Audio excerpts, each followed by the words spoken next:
Again, let me tell you, Art, answer the wild card line. My boyfriend is in a small plane north of Las Vegas, ready to fly into Area 51.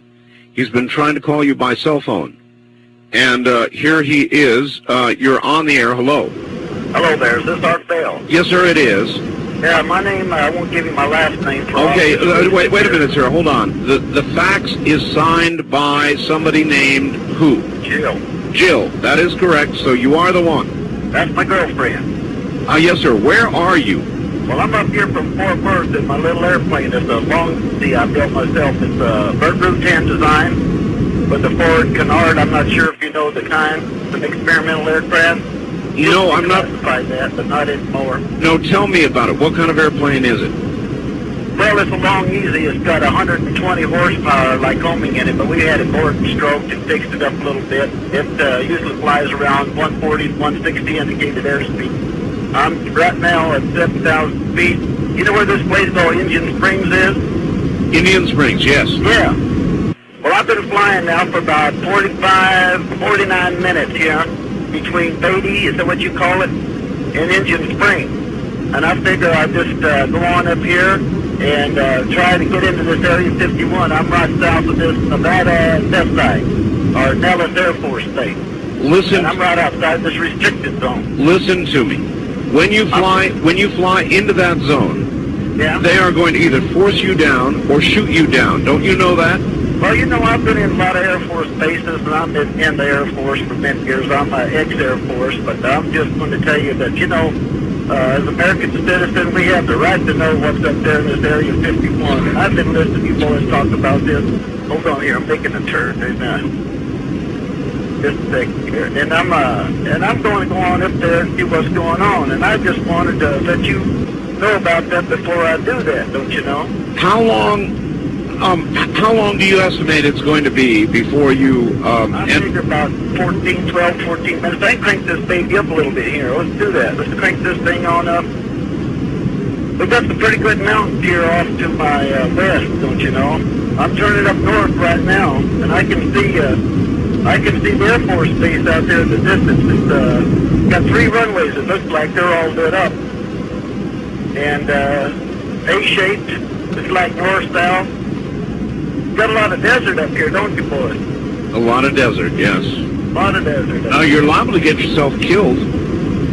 I'm sorry, sir, you have to speak so loud. I cranked this engine all the way up here. I said you're liable to get yourself killed.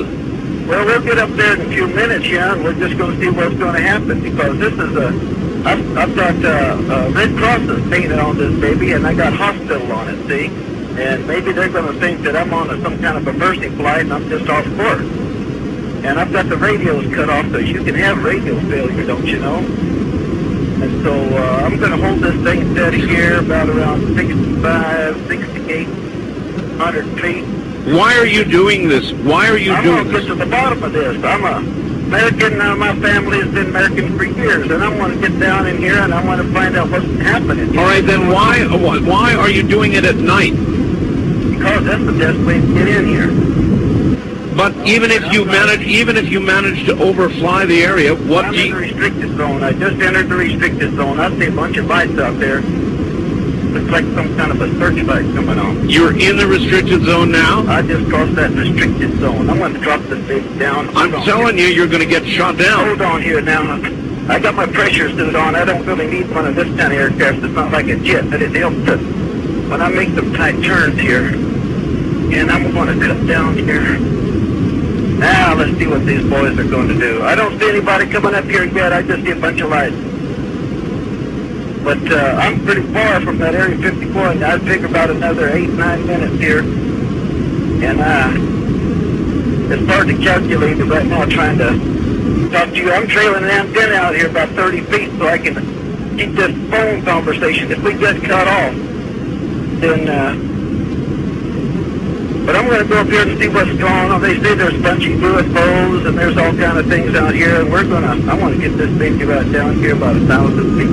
And we're going to see if there's any UFOs or anything out here, what's going on. Listen, I think you're making a mistake. Well, sir, I might be, but, our tax dollars pay for all this.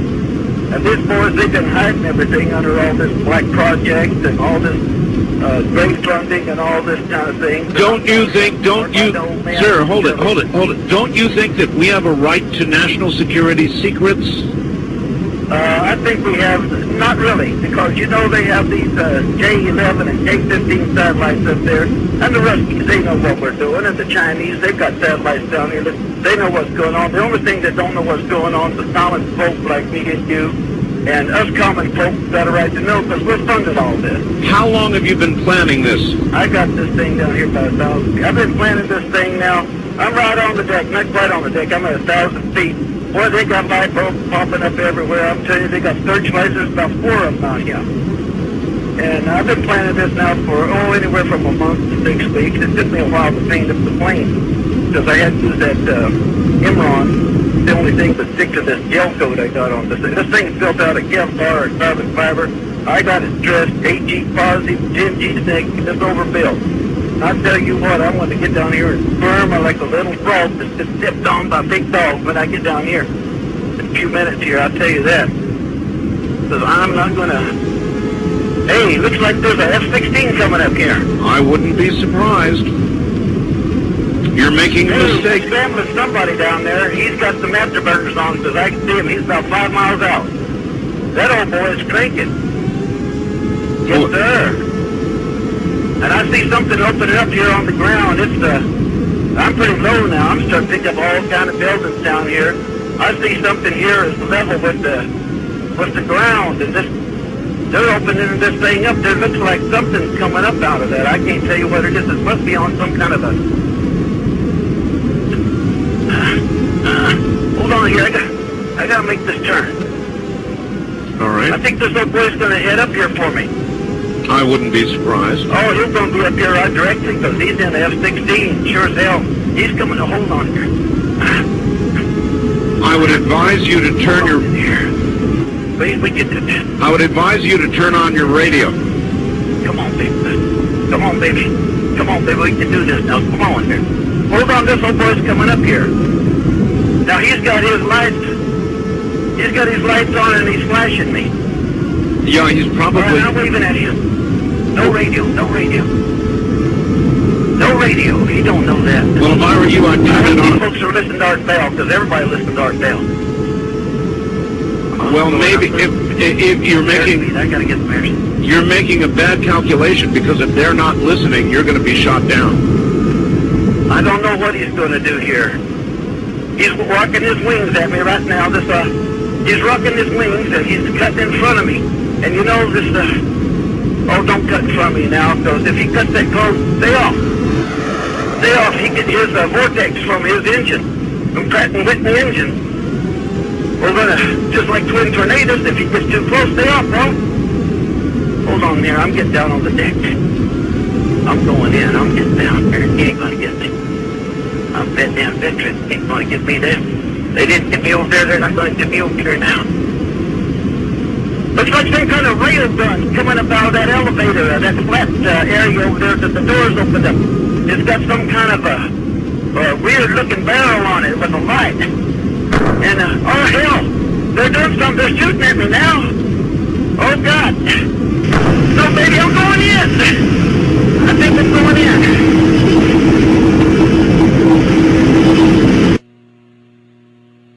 Huh.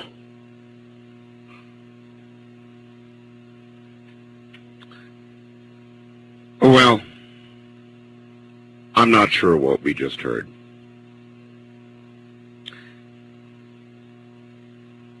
All I can tell you is I got a fax that read, Art, answer the wildcard line. My boyfriend is in a small plane north of Las Vegas and ready to fly into Area 51. He's been trying to call you by cell phone.